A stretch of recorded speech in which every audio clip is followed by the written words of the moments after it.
I'll announce my running mate in the 2024 presidential election and introduce her to you next. The presidential election in 2024 is probably the most important election in our country's history.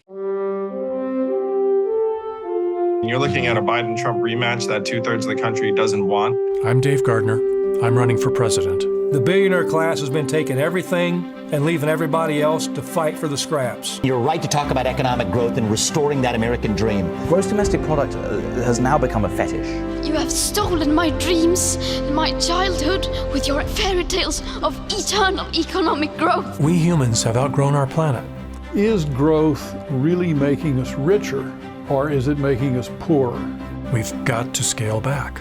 We need people to reimagine a lifestyle which requires much less energy and material. Didn't Elon Musk actually say one of the biggest issues that we're facing is underpopulation? Let's not be afraid to talk about overpopulation, because it is not about taking rights away from people. It is about giving opportunities to women, children, and future generations.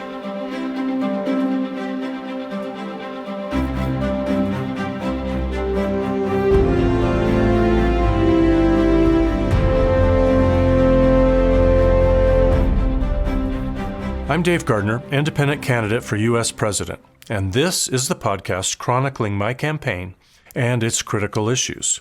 Welcome to Dave the Planet. We've got a planet to save, and the U.S. needs to do its part. Learn more and follow my campaign at davetheplanet2024.com. Spoiler alert, my campaign just didn't catch fire like we needed.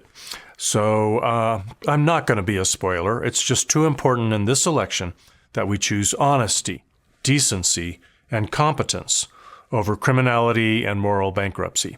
So I'm voting for Kamala Harris, and I encourage you to do the same. But nevertheless, we're continuing the campaign to alert, educate, and inspire American citizens to treat ecological overshoot like the emergency it is. If I were U.S. President, we'd be in the midst of the Bright Future Project, my national project to address the ecological overshoot emergency. My administration would make sure we all wake up every day with ending overshoot front of mind. The climate crisis is a significant part of that, so every day the White House would highlight data from the National Oceanic and Atmospheric Administration. So from now on, I'm going to start each episode of the podcast with this weekly data graphic, available at CO2.earth, a project by Canadian Mike McGee. I'll put a link in the show notes to this weekly graphic. As you can see, as of August 24th, the atmospheric CO2 level was 422.83 parts per million. That's 26 parts per million more than it was 10 years ago, and 72.83 more than the 350 parts per million that scientists tell us is necessary if humanity wishes to preserve a planet similar to that on which civilization developed and to which life on Earth is adapted. Well, it's time to announce my running mate. We invited the public, 1, to apply, and 2, to help me choose a running mate, and we used ranked choice voting to determine the people's choice. My campaign team and I also reviewed the applications and deliberated. Now, the good news is my team and I agreed with the public vote, so it's time to invite my running mate to join the ticket. So hi, Stefanie. It's good to get you involved in a longer, more serious conversation.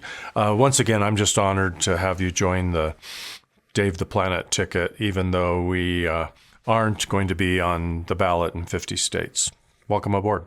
Dave, the honor is absolutely mine. I have actually watched you from afar and watched the filmmaking you've done with Growthbusters and watched you be an executive director for populationbalance.org and interview so many phenomenal population advocates. I am so happy to be on board with you. Thank you. That's great. Thanks. And I've just got to tell you that, well, we'll talk about your application video in just a minute. First, I thought we would quickly do kind of a quick little mini lesson in ranked choice voting, because ranked choice voting would have allowed people to support this campaign and even vote for the Dave Gardner, Stefanie Hawks-Johnson ticket without worrying about taking votes away from the candidate who ultimately was going to be the candidate capable of keeping Donald Trump out of the White House. There's just so much nervousness this election about not having a criminal in the White House that since we didn't have ranked choice voting, people felt like they couldn't support us because Absolutely. a vote for us could have been basically a vote for Donald Trump. But if we had ranked choice voting, that wouldn't have been the case. So let me just share real quick the original ballot that we had on the internet when we opened the voting for the People's Choice to help us choose a running mate. We had 3 people who had shown interest in being my running mate, and each of you prepared an application video and a statement, and we put that on the website, and then we had this on the website where people could vote, and they didn't just vote for one. They actually got to rank you first, second, and third. And then let me show you what the final results were. So here's the final results. And you can see that there's 2 rounds. In round 1, Stefanie, you had a great video, very emotional and heartfelt, and clearly that really resonated with people. We didn't have a lot of votes. I think we had a total of 39 votes, which probably means a few over a dozen voters. Right. You needed 20 votes in order to have an outright majority and just be selected. You had 19. Katrina Nguyen had the second highest number of votes with, 13? And then Allie, who also had a really great application video and is a member of our campaign team. For some reason, Allie just had 7 votes, and I'm not sure why that is. I'm surprised. Yeah, very surprised. But maybe Katrina had a lot of grassroots support out there, and Katrina's a pretty neat young lady as well. Absolutely. Yeah. Okay, so since there wasn't an outright winner, what ranked choice voting did is it took Allie's votes away because there was no way Allie was going to win. And all of the 7 people who had ranked Allie first, it looked at who their second choice candidate was, and 3 of them had picked you, Stefanie, as their second choice, and that gave you a total of 22 votes, which put you over the top. So those people were able to vote for Allie without worrying about whether that would keep Stefanie from getting elected in a way. I don't know. I don't think I'm explaining that very well. But in this case, it's almost as though you were Kamala Harris and Allie was Dave Gardner. 7 people. I'll take that, Dave. Yeah.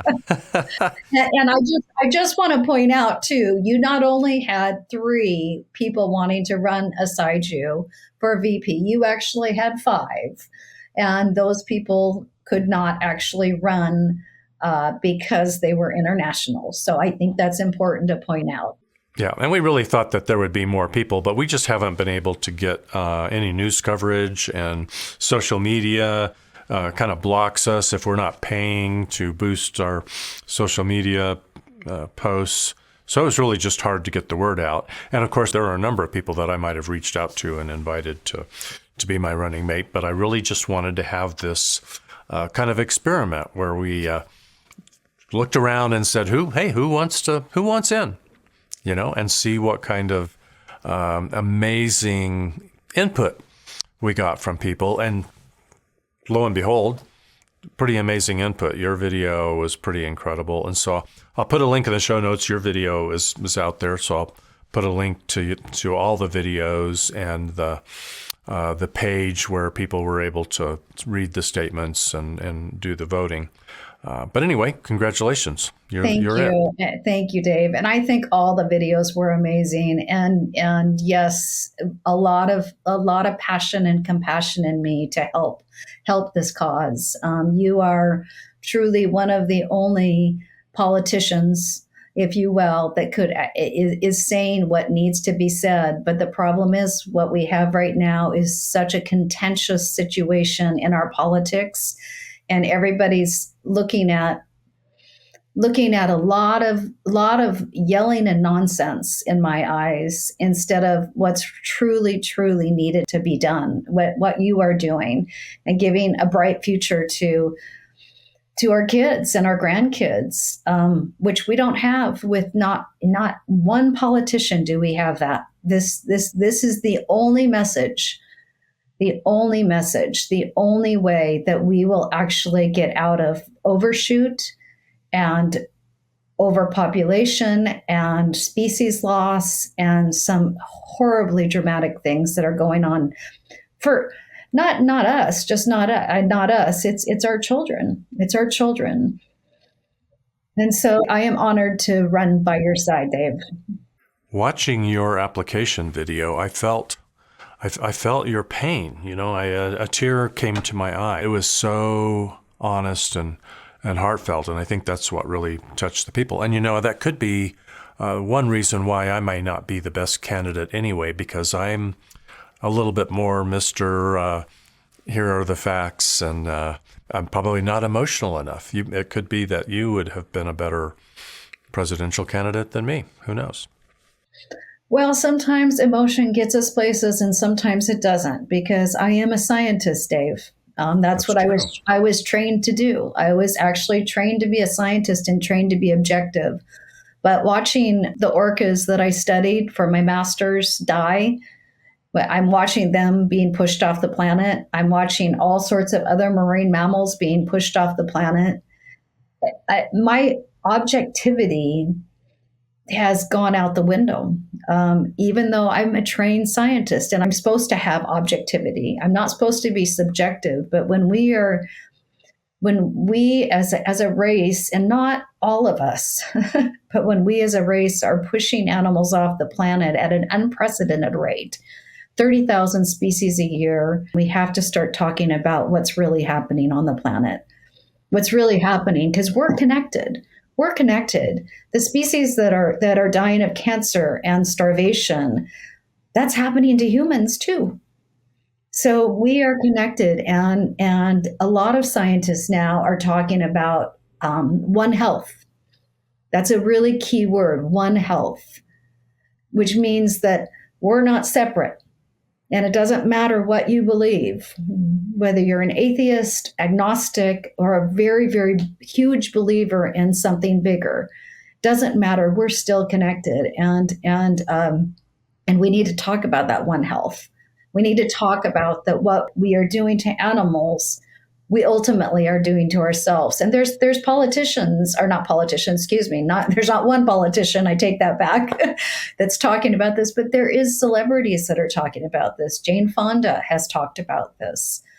We need to call upon those people, and we need to say, please speak up, because while your voice is phenomenal, and ever since I've listened to your population balance podcast, I've just been so impressed, but it's not enough. We're not getting the message through, and for some reason we're scared to talk about it. We have to stop being scared to talk about it. We have to start talking about the ultimate problem, and that's the umbrella problem. That's what Karen Schrag wrote in Move Upstream, which is for people that don't know, is a book that talks about, she's an environmental educator, just like I've been for many years, as well as a researcher. And she talks about, we need to actually talk about the overlying problem, the umbrella problem, and really, really everything that environmentalists and activists and whale people and people that are doing for the planet, good on them. That's just amazing. Good on them. But let's start talking about the real overlying issue. Yeah, and wouldn't you say there's really kind of two reasons that we care and that we need to care deeply about the health of all of the living species on the planet? One is that they are part of this web of life that we are a part of, and we really can't survive if they don't survive. We depend on a functioning web of life. So that's one. So it's in our own selfish best interest to take care of nature. But the other one is just that we owe it to nature. All of nature has rights, and we need to respect those rights. And we just don't have any special privilege that says we are special, we get to dominate the planet, and they are secondary. They have just as much right to be here as we do. Let me speak to both of those, Dave. You know, we talk about diversity constantly. Diversity, diversity, diversity. But what we're forgetting is we're not talking about biodiversity. So diversity, I completely 100% just like hold on to. We should be a diverse group. We shouldn't just be all Caucasian or all Black or all whatever. We should be every different color and beautiful thing on this planet. But what we're forgetting is that we're not biodiverse anymore. 96% of the mammalian biomass on Earth is humans and what humans eat right now. Thank you for that, Dave. And just 100 years ago, that was 30%. That makes a sick, very sick planet and a very sick us. We can't survive. We can't survive. So yeah, I want to give you credit for that graphic too. You're the one that brought that to my attention. Yeah, well, that's not my credit. It's some amazing professors in Israel and I think California that have published this data. NOAA scientists are recognizing it. Scientists, we're not just talking people that are just fake news and activists. We're actually talking about people that know the science. We know the science, and it's becoming overwhelmingly human, and that we're the dominant species. But that's not good for us. And it's not good for our children. And all we have to do, this is the real key. And I really have still got to hunt down this information and where it came from. Because I talked to you about it when we originally talked, way back months, maybe a year or 2 years ago. And it was the UN or World Health Organization that had done a study that said if everyone just makes smaller family choices, 1 to 2 children, that we could decrease our population to 3 billion in 50 years. And the impact that would have on us and the earth is so significant. So yeah, today I was actually reading a study, Dave, that my background is in marine biology. I don't know if we said that. You know, I've got 20,000 hours in the field as a researcher and a protected species observer and an environmental educator. I know the animals. I've seen what's happening to the animals and humans. It's awful. But I read today that that there was a study done right after 9/11.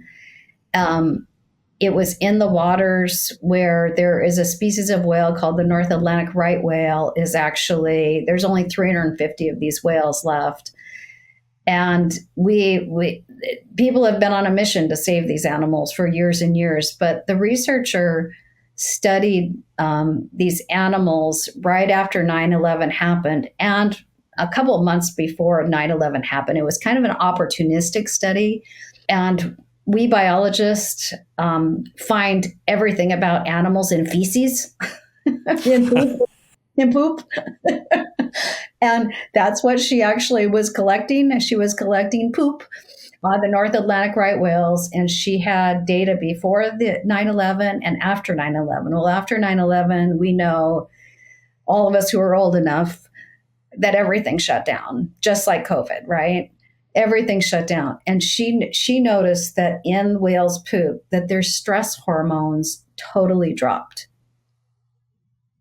Their cortisol levels totally dropped. And I think about that even with us and the busyness of the world and how our stress and our mental health isn't well. And I haven't shared this with you, but I have a son who's struggling with mental health. And I really do blame it on the chaos that is happening in our world. It's so overwhelming to me as a biologist And I can't imagine that we can be separate from that. So that's the one thing you said, biodiverse, to come back to your thoughts, biodiverse, being biodiverse, not just diverse, being biodiverse is just so incredibly important. And then you said a second thing, and it was, help me remember, Dave. Animal rights. Animal rights. Yeah. And there's a huge movement for animal rights. And, just to touch on that, because so much of our world truly believes in something bigger. Like, I think, I don't know what the stats are. It's like 80% or something like that. But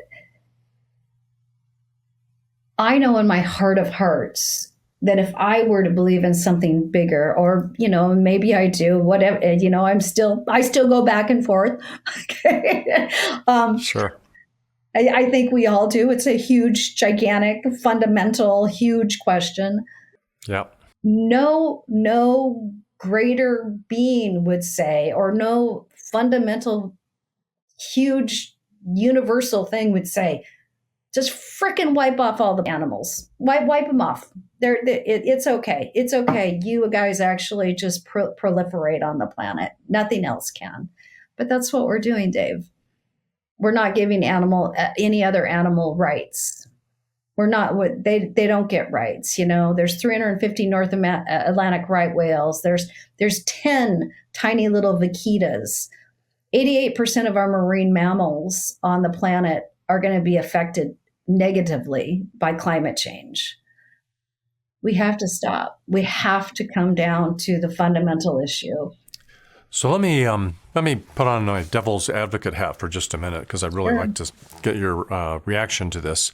You've focused a lot on population. The scale of the human enterprise, without a doubt, is overwhelming the planet.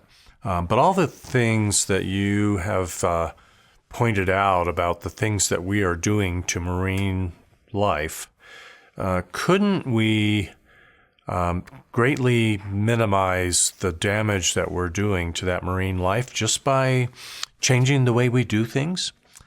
Completely changing the way we do shipping, eliminating all the plastic pollution, eliminating the fishing lines and the dangerous ways that we harvest the seas. Do we really have to change our numbers, or couldn't we just change our ways? Oh, what a great question, Dave. and such a hard one to answer, but in my eyes, such an easy way to answer. You better have a good answer to that, because I'm going to try. Because I'm just playing devil's advocate here. It was so hard for me to ask that. I'm really going to try. 4.5 billion years. That's how old the Earth is. You probably know that. Many, many people know that. Unbelievable amount of incredible beauty that has come out of that 4.5 billion years. If anybody's ever watched David Attenborough or Jane Goodall and just like been immersed in those shows, it's so incredible. And we as a species are killing it off at an unprecedented rate. And what we think now as a species, because I see it all the time, is that we can fix it. We think we can fix it. And one of the really poor examples, I will tell you, of the way that people are fixing things in the Southeast region, Florida, Texas, Louisiana, Alabama area, right now, we have one of the largest artificial reef systems in the world because our corals are dying. Mm-hmm. Our corals are dying that actually support turtles and multiple fish and just the cascade of animals that rely on these systems that took 4.5 billion years to create, right? Yeah. But what we're doing is we're throwing, in my eyes, garbage in the water to create artificial reefs. We're sinking ships.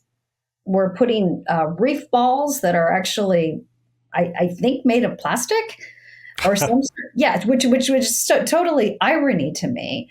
Yeah. We're putting these things in the water to create. We're also putting something in the water called fish aggregating devices, which are great, big, huge, gigantic buoys, and saying, okay, that's going to actually solve our issue. It does attract stuff, I will not lie.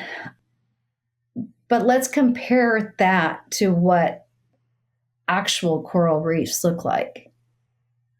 If you actually looked at a great big dead concrete ship in the ocean or an actual coral reef, which one would you rather look at? So we're thinking we can fix these things. We're thinking we can create shoreline stabilizations and reroute rivers, and I'm not saying the effort isn't good. The intentions are good. The intentions are good, but isn't there a saying that the road to hell? Help me out. Yeah, the road to hell is paved with good intentions. Thank you. The road to hell is the way. Yeah, and there's good intentions. I'm not saying that, but nature is nature, and it took us 4.5 billion years to get to this beauty. We can't destroy it in 50 and then expect to make up in 100.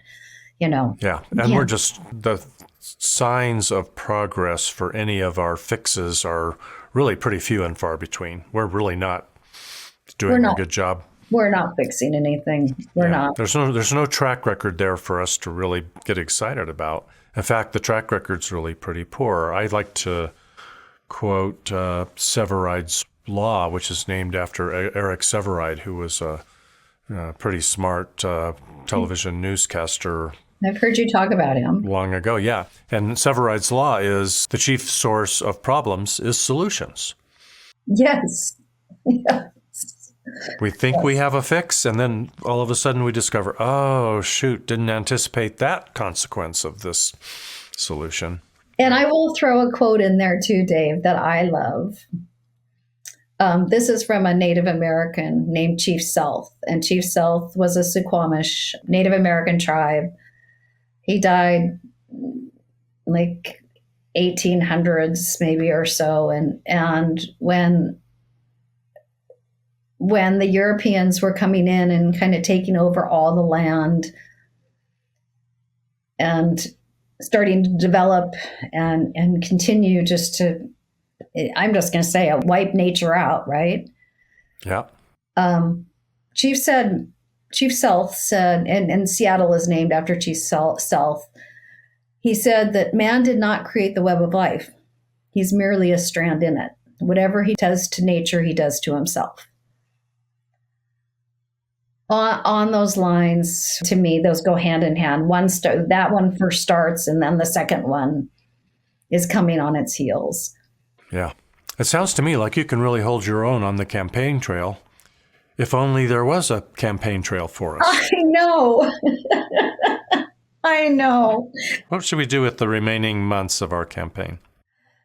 My husband and I just went to, I won't even tell you what reunion it was because then it'll age me. We handed out your cards. Thank you. And there was a couple Trump supporters there because I went to a very small country school. So I think the only thing we can do is keep talking. And the only thing we can do is keep trying. I wished for your campaign to be so much larger. And I'm still scratching my head why it isn't. Because like I said, absolutely have listened to you on population balance as their executive director and listen to your kind, smart, very intuitive voice, as well as your as your way to actually interview people. And I was so impressed, I think for 2 years. So yes, Dave. Wow. Really. I really, really seriously impressed. I've always known about population issues, but I just never knew how to approach it. So maybe that's the problem. I mean, that's the problem right there. Like people like me who know that population's an issue, but how do you approach it? So, what I did for years, I remember Zero Population Growth was a huge organization, and now it's called Population Connection. Yeah, I remember when I first started out in my career, I was like, yeah, ZPG, awesome, ZPG, that's just a really cool thing. And then I went off. I had 2 kids. I didn't have 3, just 2. And I went and played with whales. And I guess played with whales. I didn't really play with whales, but you know what I mean. I did my research. I did environmental education, but I didn't even think about the population stuff. You're the type of people that have been in this so long and fought this battle so hard. So I guess I put it on myself. Why did I do that? Why did I go away from it? It's just maybe too hard of an issue. Well, it's easy. I think it's easy at various parts of your life to get distracted and not live your entire life as an ardent activist. Raising a family, getting an education, things like that can really distract you. But I think you're definitely pointing to something else, which is that people have been shying away from this one topic for the last 30 years. For a number of reasons. And I think the fact that this campaign hasn't shied away from it, it's not reducing human population and reducing the population of the United States isn't the only thing in my platform. I feel like we've got to shrink our economy as well. We've got to curb our overconsumption and contract our numbers both. But we haven't been shying away from population, and I honestly believe that has kept some journalists from probably doing a story about the campaign. So, Dave, let me ask that back. Do you mind if I ask? Because when you shrink population, aren't you going to shrink your economy too? Oh, yeah. That's so the two go hand in hand, right? Yeah. But, we're so deep into overshoot that just contracting our population but not changing our lifestyles probably isn't going to leave our kids a healthy planet. So reducing our numbers, but also, reducing the number of cars on the road and reducing the amount of energy that we consume and reducing the, just the bigness, the average size of a house in the United States today, things like that. It's pretty crazy. I was just reading about the houses of the Denver Broncos professional football team in the newspaper yesterday. I'm just going to get mad when you tell me this. You know that. 6,000 square feet is about the smallest. Yeah. I know. Yeah. It's ridiculous. I just heard, when I got my hair cut the other day and heard I'm in Washington State for those who don't know. And I heard over in Eastern Washington, Cle Elum's, the haircutter's neighbor just built a 30,000 square foot home. Jeez. Yeah. And see, these people are doing this, they're in blissful ignorance. They have no idea that we're in ecological overshoot. Because it's angering. I don't know how. I don't know how they don't know, though. That to me is just, I'm scratching my head on that one. And so, Dave, that's why you and I and everybody on this campaign have to figure that out. And we have to get that information to some of the people that have larger voices than us, which is really unfortunate that it works that way, because every single person on this campaign has such an important voice, such a critically important voice, and amazing voice, and that we have to actually hand it off to some celebrity that probably makes too much money and lives in a huge, gigantic house. That shouldn't be that way. No, we're just not sexy enough for the media attention and the social media explosion that this campaign needed. But imagine if George Clooney decided to take up this, or Julia Roberts, or or any one of a number of people who really do have influence. They probably looked at this and said, "Wow, population, overpopulation. That's kind of the third rail. Do I really want to risk my reputation embracing and talking about this issue? That's a lot of risk. I could get canceled." What do you think about that, Dave? I have to ask you, what do you think about that? I'm not a fan. And what I'm saying is I'm not a fan. I say if I were to be blessed with that much influence, the first thing I want to do is help save the world. But I guess maybe I'm an outlier. We probably don't have time to dig into it too deeply, but I go through this thought process probably weekly, trying to kind of imagine the logic and the reasoning that keeps people from really coming out about it. And I can imagine somebody like, well, let's say Matt Damon, we know Matt's an activist. He's really engaged in water. It has a 2,000-foot yacht. Does he? Yeah. Something like that. Anyway, yes. He may understand that overpopulation really is a thing. He might be familiar with ecological overshoot, wouldn't surprise me, but he's making real headway in his cause, bringing clean water to people in the world who don't have it today. And if he were to start talking about overpopulation, that risks the good work that he's doing. And so I'm thinking that's part of the thought process. It's not just, wow, I'm risking my reputation to talk about this. It's, wow, the good work I'm doing, I might not be able to do that good work anymore if I get canceled.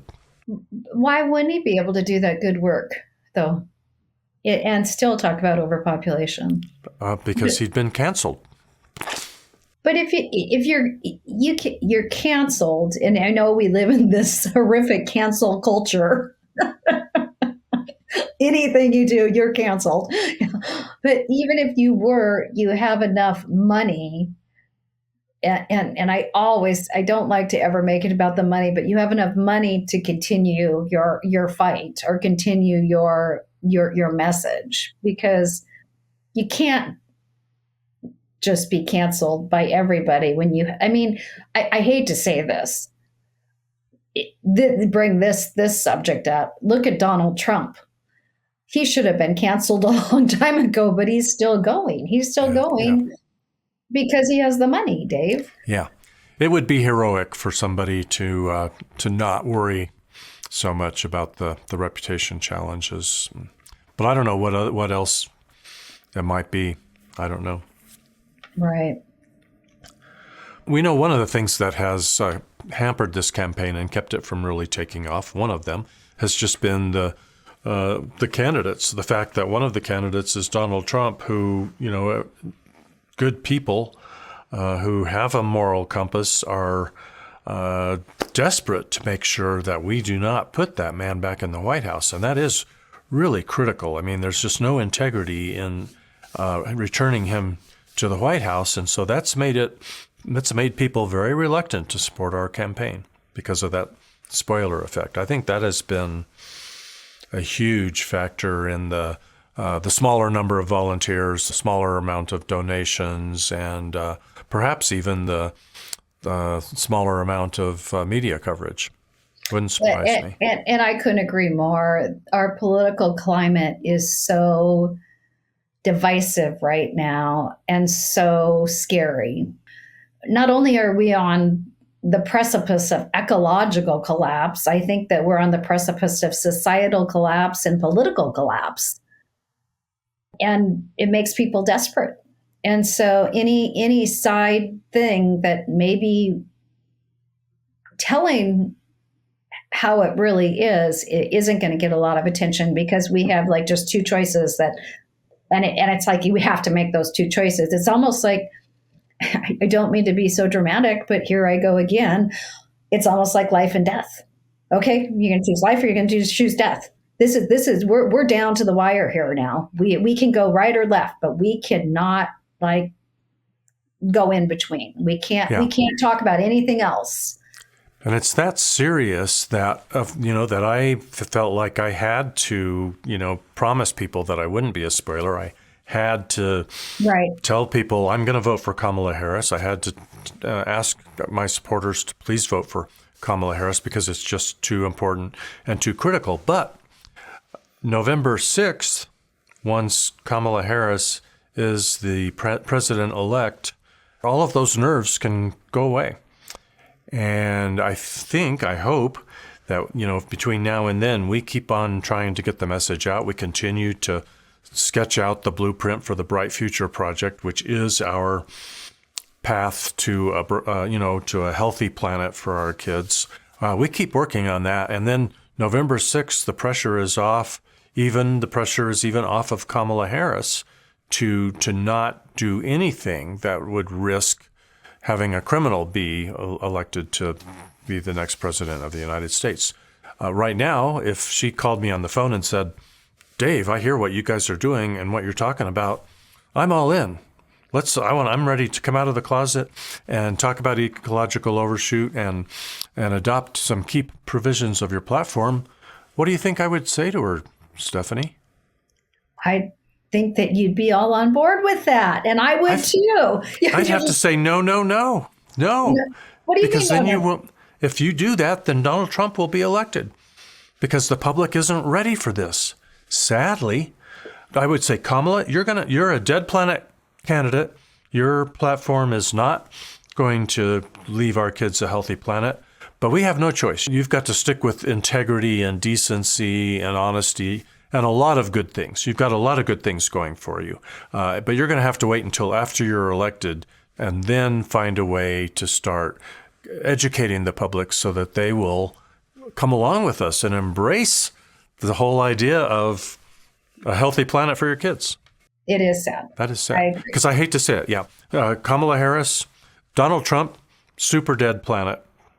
Kamala Harris, still a dead planet. Things have got to change. So we have got to find ways to really expand the scope of this knowledge and increase overshoot literacy throughout the country and around the world so that we the people, can give elected policymakers and candidates permission to go there, to talk about overpopulation, to develop policies that aren't dead planet policies. Because right now, if they embrace what we're talking about, they're going to be just like us, invisible. So, Dave, may I ask you a question? I know this is your interview with me, but it's a conversation. Okay, good. Do you have hope? Yeah. Otherwise, why would I be here? But, it's a pretty thin strand of hope. If hope completely goes away, I don't think we could stop what we're doing because we have to choose a path of integrity. And you just never know. We could be very close to a tipping point that could surprise us all. It doesn't look promising because all indications are that the candidate who's going to be elected president of the United States is going to be the candidate who assures the people of cheap gas, cheap groceries. Right. They're short-term things, and you know what? We're not going to have cheap gas and cheap groceries. Kamala Harris can't really deliver those over the long haul. Donald Trump certainly couldn't deliver those over the long haul. Things are going to get expensive. They're getting expensive now because we have outgrown the planet, and she is pushing back. We have a supply issue, But one of the things that drives me nuts hearing, I just have to say, is that there's this saying amongst some of the younger generation, and probably started with the politicians, but a supply chain issue. And I was talking to my niece's friends the other day, a couple years ago, and I said, you guys need to take the chain issue out of it. It's not a supply chain issue. It's a supply issue. We have to talk about that there's not enough on the planet. the way that we consume things. There's not enough on the planet for everybody. And that's why orcas are starving to death. That's why animals are going extinct, because they don't have enough food. And now we actually want more food for an ever-growing population. And that food, the cheaper food, is also cancerous food. It's laden with cancers and diseases because it's not healthy, homegrown, local, organic, good, sustaining food. It's food that's made for the masses. Well, Stefanie, it's clear to me that you are a good spokesperson for this cause, and so I am really thrilled that you now have this extra little bit of cred, just a little, you'll be able to say from now on for the rest of your life that you were a candidate for vice president of the United States. I'm honored. I know I need to respect your job as a marine biologist and your family obligations, but nevertheless, I'm going to probably keep reaching out and try to encourage you to get in front of people and try to get you some opportunities, maybe some interviews, because you know the stuff and you have the heart, and so I'm thrilled to have you be a part of the ticket. Thank you, Dave. That means a lot to me. It really does. I can't emphasize how much I appreciate you too, and what you've done, and the things that you continue to do. We don't want you to quit after this election. None of us do. So we need to figure out what the next step is. We'll start working on that, and I look forward to maybe chatting with you a little bit more often now that now that it's official. Any last word before I wrap up this episode of the podcast? I am all good, Dave. Thank you so much. I'm excited to see what's next. That gives me hope. Well, I want to thank you, the audience, for listening. Please follow the podcast so that you don't miss an episode. And please, please, please share this episode or the entire podcast series with friends, family, colleagues, elected representatives, journalists, students, all of these people who really need to be infected with overshoot literacy. And don't forget to check out our campaign at DaveThePlanet2024.com. Read about our national project to get out of overshoot. You can donate, volunteer, and subscribe. We've still got important work to do because we are going to create, one way or another, we're going to create a bright future for our kids.